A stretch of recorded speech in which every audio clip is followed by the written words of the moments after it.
Welcome back to Forgotten Archives. The Illuminati conspiracy, where, well, fifths and history kind of collide, you know what I mean? And those whispers we always hear about turn into, well, something a lot more concrete. Today, we're diving into a secret society. I mean, they're one of the most talked about, feared, I think misunderstood is a good word for them too. This isn't just about, like, I don't know, secret handshakes or hidden symbols. It goes deeper. It's about how this whole mix of things, like fear, power, philosophy, how it all kind of came together and created this myth that, I mean, let's be honest, still has a hold on people today. Season 1, Episode 6, Inside the Shadows. We're looking at the origins of the real Illuminati. Let's get right into it. So, listeners, you guys wanted to really dig into the roots of the Illuminati, like beyond the usual stories. And, well, we've got some really interesting historical stuff to look at. Specifically, there are these excerpts, right, from morrisport03bar.pdf. It's all about, get this, the Illumines de l'athéisme. That means like the illuminated ones of atheism. So today's mission is pretty straightforward. We unpack the origins of this society, but we're sticking to these historical accounts. We want to give you a clear picture, the full story, without, getting lost in the weeds. Exactly. I think what's really fascinating here is we get to move past all the, let's be honest, kind of hyped up stories about the Illuminati. We can really ground things in the actual history, see how people back then saw them. This document in particular, it offers a very specific perspective. They saw the Illuminati as a genuine threat, a dangerous conspiracy even. Okay, so let's break this down. We're introduced right away to this guy, Johann Adam Weishaupt. Now, inside the order, his name was Spartacus. Kind of a cool secret society name, right? Anyway, he was born around 1748 in Bavaria, started as, get this, a professor of law at the University of Ingolstadt. Respectable, right.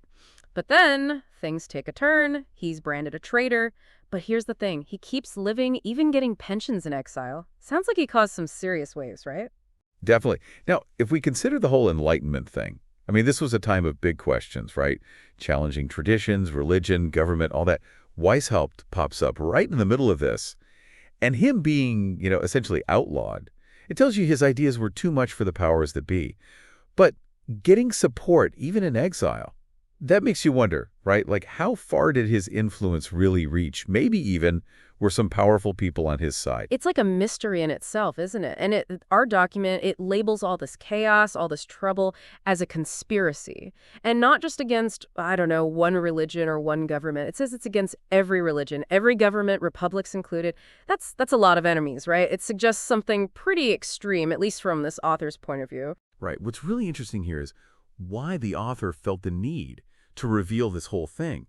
It wasn't just a warning. They specifically wanted to show, quote, the weakness of anti-Christian leaders. Basically, they felt people were following these leaders blindly, believing all their ideas came from some super deep research, when maybe not so much. It's like a warning from history itself. Don't just accept everything you hear. Think for yourself. It's like a message for today, too, right? Always be critical, think things through. Now, the author mentions another guy, M. Robeson. They agreed on the basic facts of the conspiracy. But, get this, Robeson, he's described as having only seen the horrible monster without, getting into the nitty-gritty, the forms, the behavior, the details. So it seems like our deep dive, it's filling in those gaps, right? The stuff Robeson missed. Yeah, I think so. It sets the stage for a much deeper look into how the Illuminati actually worked, their structure, their methods. It's like others saw the threat. But this document, it wants to break it down piece by piece. Okay, so detail, Weishaupt founded this whole thing, the Illuminati, around 28. That's young to be starting a global conspiracy, right?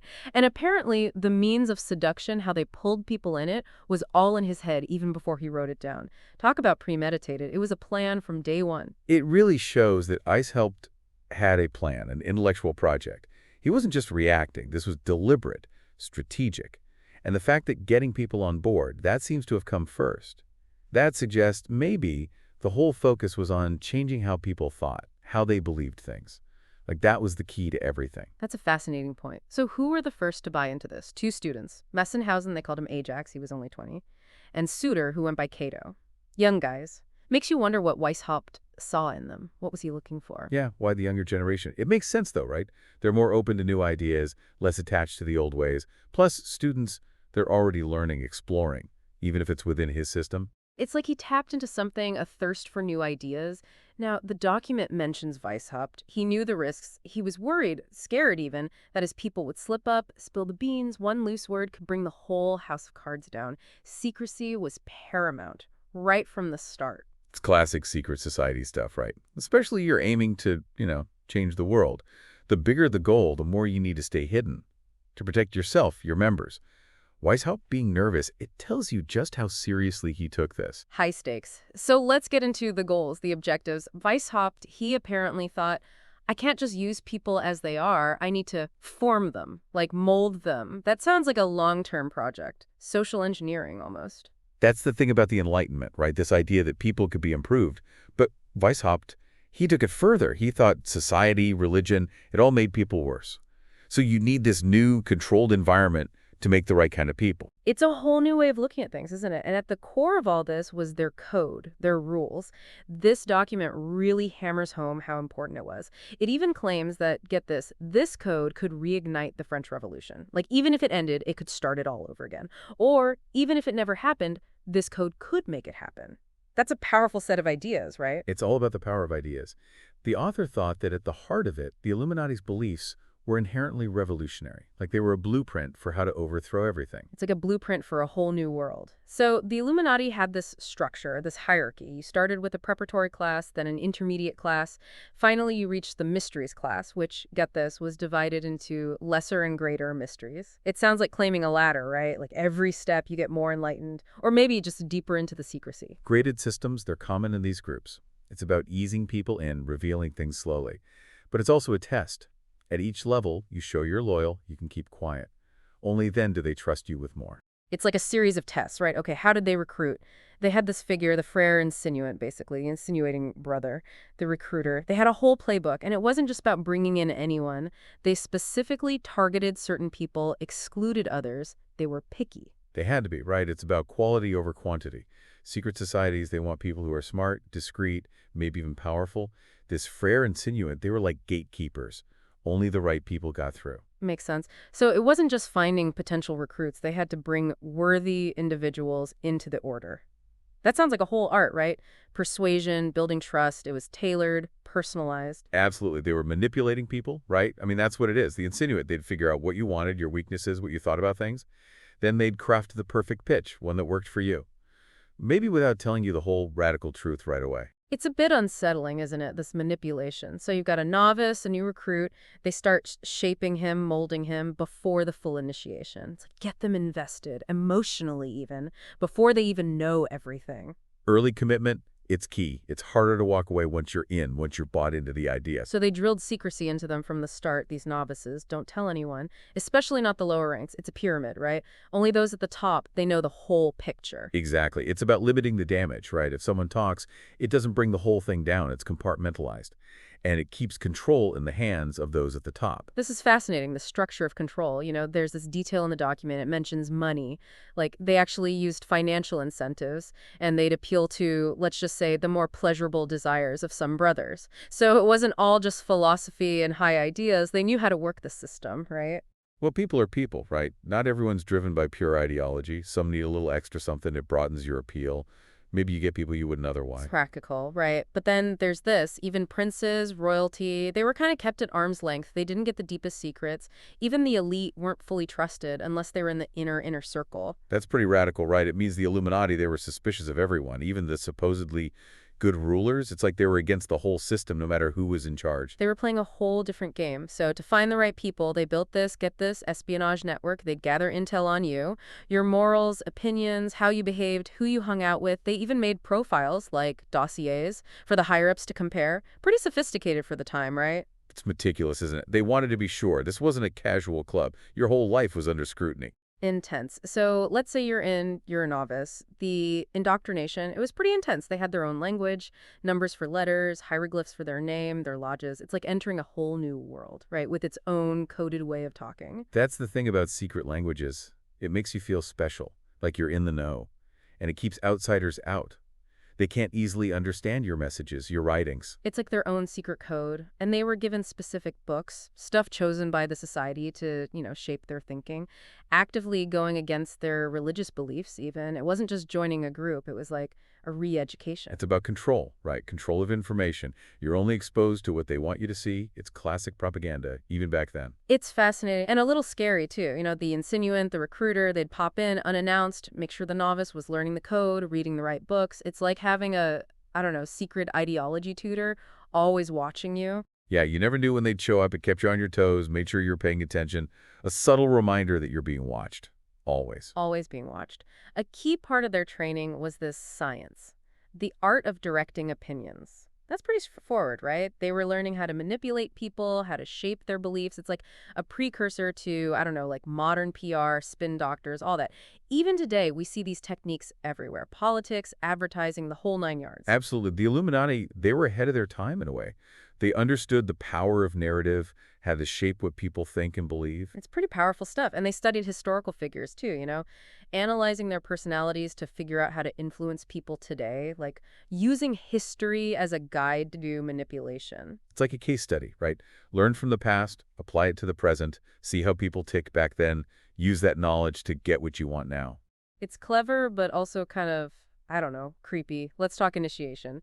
The novice oath, it involved a drawn sword. Dramatic, right? Definitely meant to leave an impression. Rituals, symbols, they're powerful stuff. They make you feel something. The sword, it's serious image. This oak, you don't break it lightly. Serious business. The oath itself is interesting. They promise protection, justice, aid from the order. They even swore they wouldn't do anything against religion, morals, the state. But hold on, that contradicts everything we've learned about their goals. They wanted to dismantle religion, the state. Was this, like, intentional? Were they lying from the start? It's a good question. Maybe it was a way to ease people in, make them feel comfortable, safe, hide the real radical stuff until later when they're already hooked. It's a classic tactic used by all sorts of groups throughout history. It's a bit disturbing, this level of deception. And they pledged to serve humanity, work on themselves, use knowledge for good, plus these vows of silence, loyalty, obedience. It's a mix, right? Noble-sounding stuff with a heavy dose of, well, almost cult-like devotion. Idealism mixed with control. It's a potent cocktail. And it works. You appeal to people's better nature, their desire to do good, but you also tie them to you, make them dependent, obedient. It's a powerful combination. Now, novices, they had a lot of restrictions. Limited contact with other members, their only contact was the insinuant. All to prevent, quote, indiscretions. It reinforces that need for secrecy. Isolation. It's another control tactic. The insinuant has total influence, no one else to question them, to offer different perspectives. And of course, it prevents leaks. It's all very calculated. The instructions about books are interesting too. They were encouraged to read stuff critical of the church. But at first, no outline attacks on religion. It was gradual, slowly chipping away at their faith. A slow burn, it's more effective, right? You start with moderate criticism, get them used to questioning things. Then you can introduce the more radical stuff later on. It's subtle, but powerful. It's like a slow drip of poison. And they were constantly tested, these novices. They'd have to solve problems posed by the order. And they had these frères scrutateurs, the scrutinizing brothers. They'd watch, listen, gauge their reactions to the order's ideas, just casually in conversation, always being assessed formally and informally. It was all about making sure they were falling in line, thinking the right thoughts. Right. Exactly. It's not just about what you know, but how you feel, how you react to their ideas on a gut level. The scrutinizers, they were like spies, looking for any hint of doubt, any resistance. It's like a constant pressure to conform, isn't it? And the questions they ask these recruits? Deep stuff. Their politics, weaknesses, views on religion and government. They really wanted to know who you were at your core. What made you tick? It was about finding your pressure points. What motivates you? What scares you? What can we use to control you? It's cold, but effective. So if you progress, you'd reach the Minerval grade. Their symbol was the owl of Minerva. It represented deeper understanding. The initiation speech, it talked about spreading pure truth and light, how virtue leads to happiness. Sounds pretty uplifting, right? At least on the surface. The owl, wisdom, truth, virtue. It's appealing, isn't it? Especially for those who are searching, seeking something more. But the Illuminati, they had their own definitions of these things. Their own twisted version. It's like they're redefining realities. They even had their own take on Jesus. They claimed he actually established a pure religion based on wisdom, but that today you needed stronger stuff, things that appealed to the senses to get people on board. It's almost like they're saying their way is the true way, the better way. They were co-opting enlisting beliefs, twisting them to fit their agenda. It's a clever way to draw people in, even those who are religious. You don't reject their faith outright. You just, well, you reinterpret it. It's a very strategic way to infiltrate existing systems of belief. Then there's the Scottish Knight Grade, also known as Illuminae Dirigent. This was all about infiltrating Masonic lodges, gaining influence. A guy named Nig was instrumental in adapting this grade for Illuminism. They really saw Freemasonry as a tool, a means to an end. Freemasonry, it had everything they needed. Existing networks, rituals, secrecy. It was the perfect breeding ground for their ideas. And Neg, he knew how to exploit that. To get into this Scottish Knight Grade, you had to spill everything, your whole life story, your finances, plus you had to write a statement about the supposed secret leaders of Freemasonry. Talk about commitment. They wanted to know everything about you. Complete control. That's what they wanted. No secrets, total transparency. But only from their members, of course. Of course. And the Scottish Knight Earth, it had definite Masonic influences with pledges of obedience to Illuminati superiors. They were intentionally blurring the lines between the two, right? It's a merger of sorts, or at least an attempted takeover. Make the two groups seem compatible, make it easier for Masons to, see the light and join the Illuminati. A strategic merger. Now we get into the mysteries class, lesser and greater mysteries. The transition to a Epopt, or priest, brought even more secrecy. They'd ask you about the very origins of things, civil society, religion. It's like forcing you to question everything you thought you knew. This is where it gets really interesting. They're not just tweaking existing systems anymore. They're going for the foundation. It's about dismantling everything, starting from scratch. A whole new world order. The Epopt initiation sounds pretty wild. A dark room, a voice calling you an unhappy fugitive, a throne with all these symbols of power, and you get to choose between worldly stuff and, well, what they called true wisdom. It was an experience, that's for sure. It's about breaking you down, then building you back up. Make you question everything, then offer them the answer. It's classic brainwashing. A bit intense. One of the key teachings in these lesser mysteries, it was rejecting national borders, patriotism. Instead, universal love, unity. It's a very globalist viewpoint, way ahead of its time. It's the Enlightenment on steroids. Universalism, but taken to the extreme. No countries, no borders, just, well, their version of a united humanity. They were even critical of, like, the Greeks, the Romans, the French, the English, anyone who they thought contributed to this division among people. It's like they rewrote history to fit their narrative. You control the past, you control the future, right? They needed to discredit the old ways, the old heroes, make people disillusioned with history so they'd be more receptive to their new vision. It's like a complete reprogramming. They presented themselves, these secret schools of philosophy, as the true protectors of nature and human rights.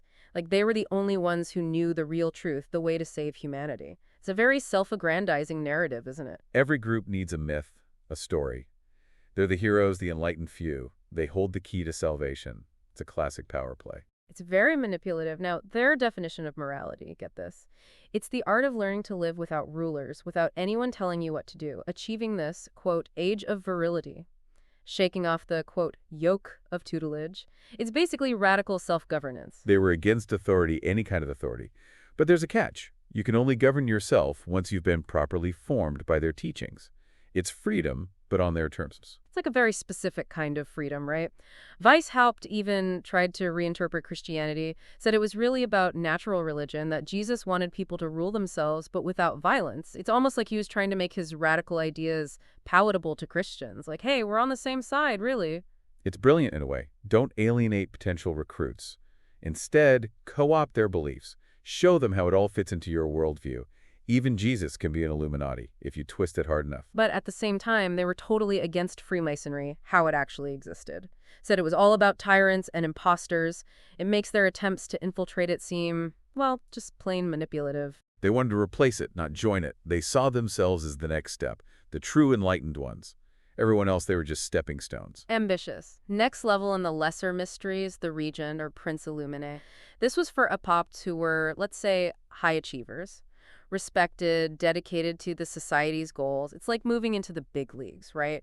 Where you actually start wielding influence in the real world. Yeah, this is where they stop being a secret society and start becoming a force to be reckoned with. They're in positions of power, subtly pushing the agenda forward, but always hidden, always working from the shadows. Always in the shadows. To become a regent, you had to take precautions, like write a will specifically dealing with secret order documents. They were thinking ahead, making sure their secrets were protected even after death. They were paranoid, and for good reason. If their secrets got out, it could be the end. They had to be meticulous, careful. Every detail mattered. They were playing a long game. The regent initiation was symbolic too. Black drapes, returning old oaths. It symbolized a deeper commitment, one based on belief, not just obligation. They were true believers now. It's the next level of brainwashing, right? You're not just following orders anymore. You believe in this, heart and soul. You're a true convert. Fully committed. Then they gave you these symbolic items: a shield for fidelity, truth, honor, boots for constancy, a mantle for zeal, a hat for liberty. Lots of revolutionary imagery there, right? They were rebels, revolutionaries, but they dressed it up in these noble ideals, made it seem like they were fighting for something good, something pure. It's a powerful image. Weishaupt later tried to clarify things or apologize even, but this document says that even in his defense, he still basically said the same stuff, just reworded it a bit. He was playing both sides, trying to appease the public while still signaling to his followers that nothing had really changed. He was a master manipulator. And even though he claimed they weren't against religion, well, we know that's not true, right? The whole indoctrination process was about undermining faith. It shows that they believed the ends justified the means, even if it meant lying, deceiving, all to, quote, liberate humanity from religion. They were playing the long game. Religion was the enemy, but you can't say that outright. Not yet, anyway. So you work from within, slowly erode their faith. It's insidious, but effective. Now, the greater mysteries, Mage and Kingman, they didn't have any formal initiation, apparently. It was more about, reaching the pinnacle of understanding, wielding true influence, the inner circle. This was the elite, the true believers. They didn't need rituals, ceremonies. They were beyond that. They understood the true nature of things, or at least they thought they did. According to the document, guys like Biederman, other German authors, they revealed what those ultimate aims were. Monstrous atheism, that was the term they used. And connecting everyone that religion was a lie, a tool of the powerful, a far cry from what they told new recruits. This is the real agenda. No more messing around. Religion is the enemy, and it has to be destroyed. Completely and utterly. And their final goal: to completely wipe out everything. Religion, government, laws, even civil society, all to reclaim what they called the famous rights of man. Liberty and equality. It sounds like complete anarchy chaos. It's the ultimate revolution, a return to what they believed was the natural state of man. No rules, no government, just pure freedom. Of course, their definition of freedom might be a little different from yours or mine. Definitely a different kind of freedom. And they drew a direct line between this and Rousseau. His ideas about the natural state, his critiques of property. But it seems like they took those ideas and ran with them, maybe even a bit too far. Rousseau was radical for his time, but even he would probably be horrified by what the Illuminati were proposing. They took his ideas, stripped away the nuance, and turned them into a blueprint for destruction. They even saw the family, the traditional family, as a form of tyranny, advocated for kids to be completely independent from their parents. That's a big step. They wanted to break down all hierarchies, all forms of authority. Family, church, state, everything had to go. It's a very radical vision, even today. So the document, it asks this question: was their vision really about universal happiness, or was it just about destruction? They even compare them to, the Vandals, the Goths, the Huns, civilization's destroyers. It's a pretty stark warning. Their critics, they saw the Illuminati as a threat to everything. Order, civilization, even humanity itself. They were the ultimate boogeyman. And yet, Weishaupt, he apparently had this long-term plan, said it would all happen gradually through these secret schools of philosophy. Humanity would eventually reach, quote, its original dignity. But it would take time, generations even. It wasn't an overnight thing. It's a patient plan, a slow burn. But the goal was still the same, to completely transform society, remake it in their image, just on a longer time scale. Organizationally, they were very hierarchical. Local lodges, then prefects, provincials, national directors, all the way up to the Supreme Council, the Areopagus. Very top-down, very controlled. Control was everything. You can't have a revolution without discipline, without a clear chain of command. They were an army, in a way, an army of ideas. The national director, they were key. They gathered info on potential recruits, relayed instructions from the top, the linchpin of the whole operation. They were the middleman, the fixer. They knew everyone, everything that was going on. A very powerful position. And the Areopagus, the big thinkers, the strategists, they planned the long game, the overthrow of, well, pretty much everything. They were the brains of the operation, the ones who saw the big picture, who understood the long-term goals. They were the true Illuminati. It seems like Weishaupt, he wanted control over every aspect. He was very meticulous, very much in charge, a bit of a control freak, maybe. Well, revolutions aren't exactly known for their democratic processes. You need a strong leader, someone who can make tough decisions, keep everyone in line. Weishaupt, he was that guy. They were smart too, the Illuminati. They used science, the reputations of smart people, to sway public opinion, even though ultimately they wanted to tear down the whole system. It's about using the tools of the enemy against them. You co-opt their authority, their credibility. It makes your ideas seem more legitimate, more scientific, even if you're not. Very clever. They encourage their members to study specific things: human nature, dirtography, history, biographies, ancient civilizations, even the history of other orders, especially Freemasons. All about understanding how things worked, how to exploit weaknesses. Knowledge is power, right? They understood that. You study your enemy, you learn their strengths, their weaknesses, then you can use that knowledge to defeat them. In their Minerval academies, they used these cleverly worded questions, scenarios, to subtly push people towards their viewpoint. It's like steering them without them even realizing it. It's all about framing, right? You present information in a certain way, you emphasize certain points, downplay others. You can lead people to the conclusions you want without them even realizing they're being manipulated. Powerful stuff. And throughout the whole organization, secrecy was paramount. Even between different levels, obedience to superiors was absolute. If you betrayed them, well, let's just say it didn't end well. It was a matter of life and death. Loose lips sink ships, as they say. They couldn't afford any leaks, any dissent. It was too dangerous. High stakes. Weishaupt, he imagined this future revolution. A coordinated, unstoppable strike by the Illuminati. Thrones would fall, religions would crumble, constitutions would be torn up, just ruins left behind, and from those ruins, their kingman would rise. Pretty apocalyptic, right? It's the end of the world as they knew it. And they were looking forward to it. The old order destroyed, replaced with their new utopia. Of course, whether it would actually be a utopia is debatable. So this document, it paints a pretty dark picture. The ultimate goal of the Illuminati: to completely destroy everything: society, religion, government, a return to a primitive state, all driven by what the author saw as a dark, rebellious ambition. They were the ultimate revolutionaries. They wanted to tear down everything, start from scratch. Whether that would lead to a better world or just chaos and destruction, well, that's the question, isn't it? That's a big question. So there you have it, our deep dive into the real Illuminati, as seen through this document, morrispor03bar.pdf. We've seen this contrast between their talk of enlightenment, virtue, and their ultimate goals. Goals of dismantling everything.